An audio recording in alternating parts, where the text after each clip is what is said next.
Morning, everyone. Thank you very much for having me along to speak to you this morning. I'm Tim Lord. I'm the Director for Clean Growth in BEIS. So what I'm principally responsible for is UK climate change mitigation and also how we can exploit in the UK and globally the economic benefits of that transition. I wanted to start by saying a huge thank you to Ben, the team from Oxford, the many people across government who've helped to organise this, the organising committee, and most of all of you for coming. I think I spoke at a similar kind of public sector green finance type conference about 10 years ago when we were starting to think about EMR, and I think the room was probably about a fifth the size of this one. So it's, as Ben says, there's been a real decade of climate action and green finance, and I think you can see that in the room today. But I'd also very much agree with the thrust of Emily's presentation that we are only in the foothills of this and we have a huge challenge in front of us, and I'll talk a little bit about that.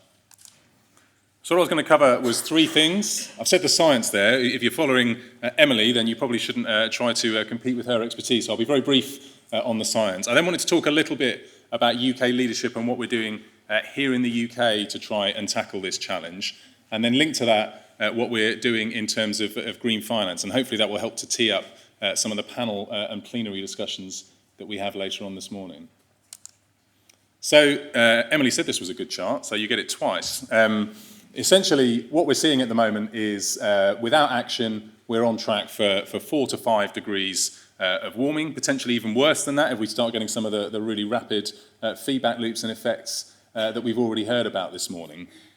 The world is responding to that. So through the Paris commitment, in particular, we have commitments to sort of 3.1 to 3.5 degrees. If you take that really optimistically and look at the sort of the pledges and targets that people have set, you might be looking at 2.7 to 3 degrees of warming. But it's worth being absolutely clear that A, that's hard, and B, the effects of that are absolutely catastrophic when you see what's already happened to date with less than 1 degree of warming. 2.7 to 3 degrees will involve some really severe effects. So where we need to get to, when you look at the emissions pathways to get to 2 degree consistency or 1.5 degree consistency, is we need an absolute step change in global action. And that's what the UK government is trying to drive and trying to address. And I'll say a little bit more about how we've done on that and about some of the challenges that we see in front of us as well. So if I think back, I was privileged to be actually at the event where the Climate Change Act was first launched, I think back in 2007 with people like David Miliband, who some of you may remember. And that was really a response to the kind of, if you like, maybe the first or second wave of concern around the climate. At the time, I think it started with a potential 60% reduction target by 2050, which everyone said, well, that's impossible. And then that was up to an 80% target when the Act was brought in. And since then, we've set a number of carbon budgets, which I'll talk a bit more about. We published our Clean Growth Strategy in 2017, which I think is still one of the, if not the leading, one of the leading global strategies in terms of how you deliver emission reduction across the economy, focused in particular on the 2020s. We then, about 18 months ago, asked the Committee on Climate Change to provide us with some advice on our 2050 target. So we'd set that 80% target back in 2008. Many people felt, particularly after Paris, that 80% wasn't ambitious enough because they were looking at graphs very similar to the ones that you've seen already. And the CCC responded with their report on net zero emissions in May of this year.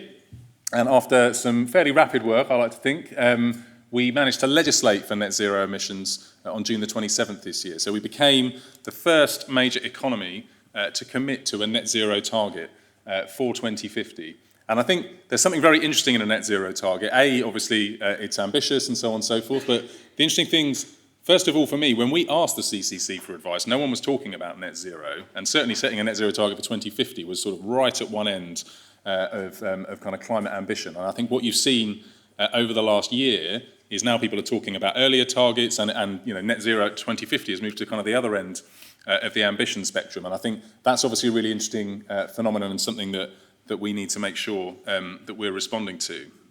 The other thing that's clear is that in an 80% target, everyone thinks they're in the 20%. Everyone thinks, God, my sector's really hard to decarbonise. Someone else will surely do their piece and we can carry on largely as we are. In a net zero world, that absolutely cannot be the case. And I think part of the value of today is about the galvanising effect that has across government, that all of us in all of our roles are going to need to deliver zero emissions or as close to it as physically possible in our sectors. And then we're still going to need lots of emissions reduction technologies taking greenhouse gases out of the atmosphere if we're to avoid some of the catastrophic effects that Emily talked about. We then published our green finance strategy on the 2nd of July this year. And we're obviously very happy and excited to be hosting the really important COP26 talks in Glasgow next year, which obviously is a really key milestone in the post-Paris world, where we're going to be looking at the level of ambition that people have and really about the level of granularity and specificity of the plans that we have in place, not just in the UK but globally, to actually address this problem.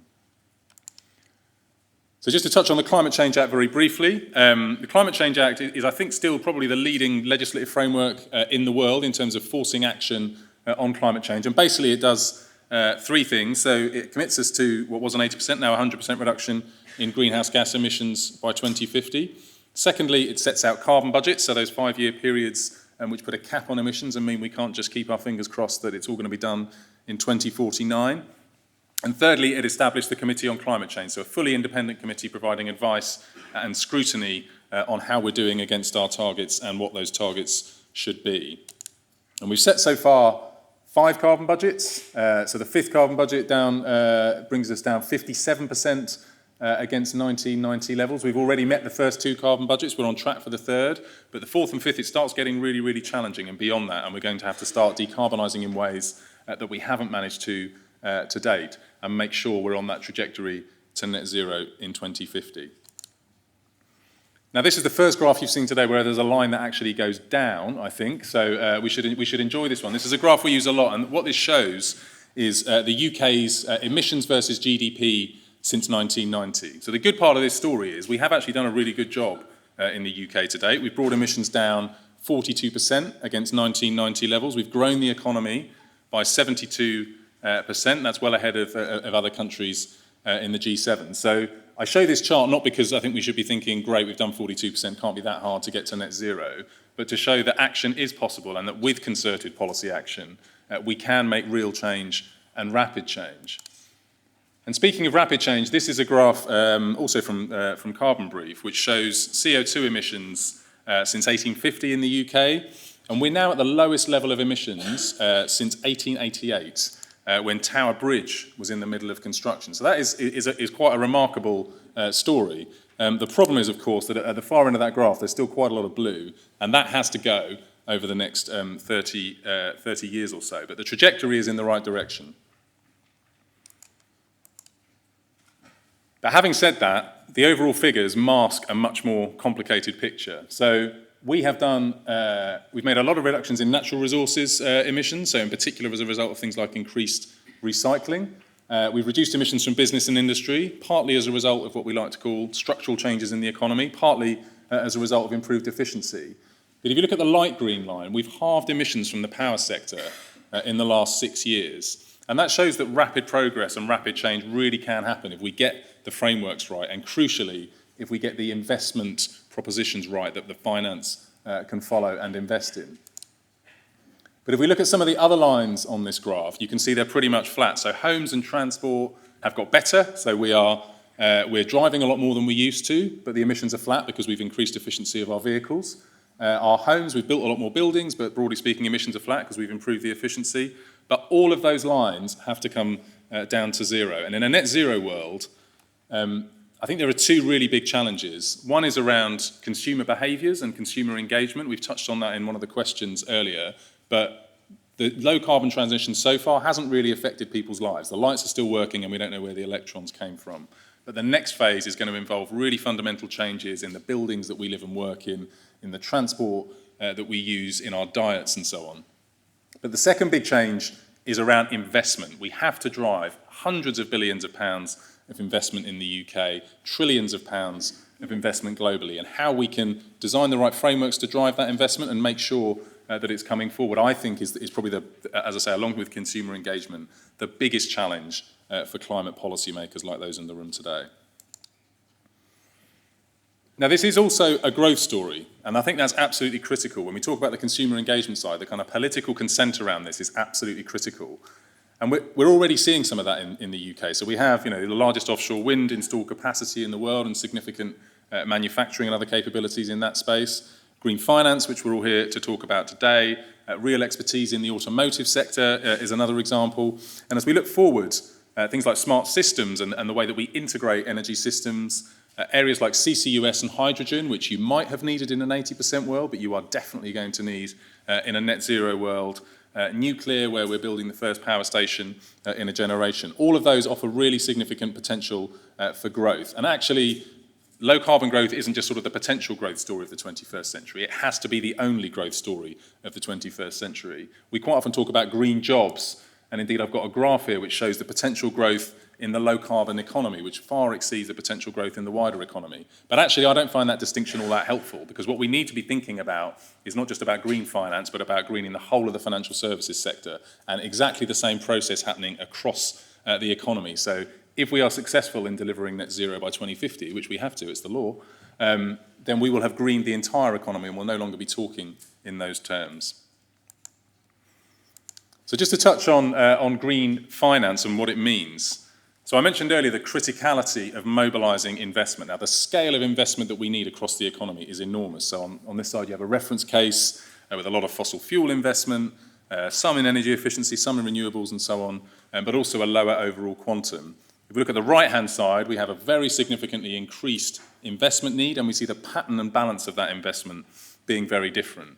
And I don't know much about climate policy that I can be certain about, but one thing I can be certain about is that the public sector is not going to fund that on its own. It absolutely has a really important role in galvanising that investment, in designing the policy frameworks that deliver it, but the taxpayer is not going to fund all of that investment. Designing the frameworks that enable the private investment to come forward is going to be absolutely central to what we need to achieve. And I've talked a little bit about opportunity, but I think it's also really important to talk about risk. There's obviously a physical risk to the planet and all the consequent risks that come from that, as we've touched on already.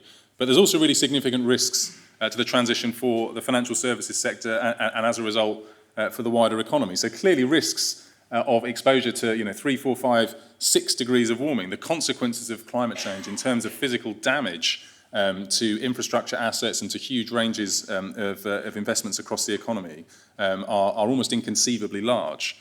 But there's also risks, and we shouldn't be naive about this, that are induced by the low carbon transition. If your business model is predicated on a high unabated fossil fuel economy, then you are at very severe risk. And again, one of the challenges for us as policymakers, I think, is about helping to manage that risk through really clear long-term policy direction, through firm policies which support that, because otherwise we're going to be looking at really significant issues as we move towards the middle of this century around stranded assets and other things, which will make it much harder to deliver the transition.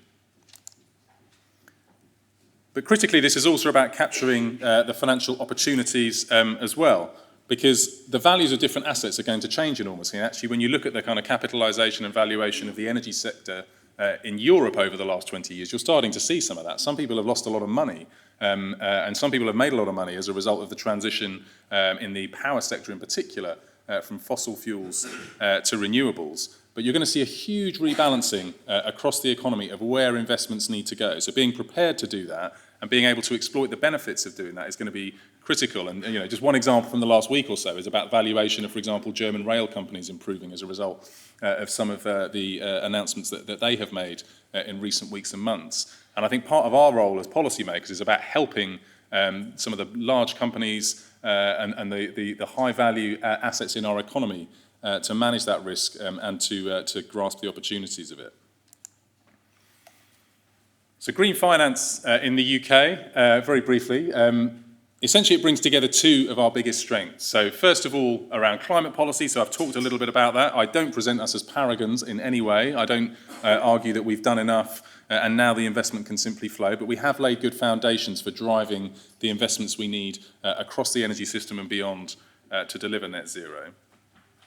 Financial services, obviously a huge asset in the UK economy, the number one financial centre since 2015, and also a financial centre that is characterised by innovation and the ability to develop new markets, and that clearly is absolutely central to what we're trying to achieve in this space. And also a really big exporter of financial services globally, so our influence is absolutely enormous across the globe, and if we can get this right and if we can get this transition moving, then others will be influenced and hopefully do the same.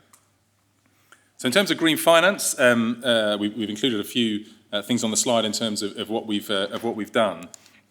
And I'll talk a little bit about the green finance strategy, which, as I say, we published in July this year. So that followed the decade of climate action that Ben referred to. In particular, it followed the Green Finance Task Force, which we set up as part of the Clean Growth Strategy, which is really about advising us on how we can take a more strategic approach to driving green finance. And it basically sets out a series of actions and proposals in three areas. So the first is around greening finance. So that's that point I made earlier about the importance of the transition across the financial services sector. The move from green finance kind of being a niche of green finance experts to being something that is absolutely fundamental across the sector. And things like the Task Force for Climate-Related Financial Disclosure, and where we set out some proposals in the strategy, things like shared standards across the sector, absolutely vital in driving that, and the first panel session will focus on that issue. The second area is around financing green, which is about how do we drive the hundreds of billions of pounds of investment we need in the UK and the many trillions globally into the areas where we need it. How can we get those incentives right through long-term policy frameworks, through improving access to finance for green investment, through addressing market barriers? And when I think about areas like buildings, where we have a huge investment challenge, that is absolutely the challenge that we have to address to meet that. And then the third is around how do we capture the opportunity in the UK? How do we consolidate the UK's position as a global finance hub? Because just as high fossil fuel models in other sectors are exposed to enormous risk, high fossil fuel models in financial services are exposed to similar risk. And the UK Stock Exchange is very heavily invested in, for example, fossil fuels. And how do we make sure we are capturing the opportunity of the leadership that we're showing on climate policy and translating that into economic benefit in green finance? So that's a very, very quick canter through what we're doing, but I'm conscious of not overrunning the time. And I'll be chairing a panel session later on the financing green element of this. But first of all, I think Matt Scott is going to be stepping up to chair a session on greening finance. Thank you very much.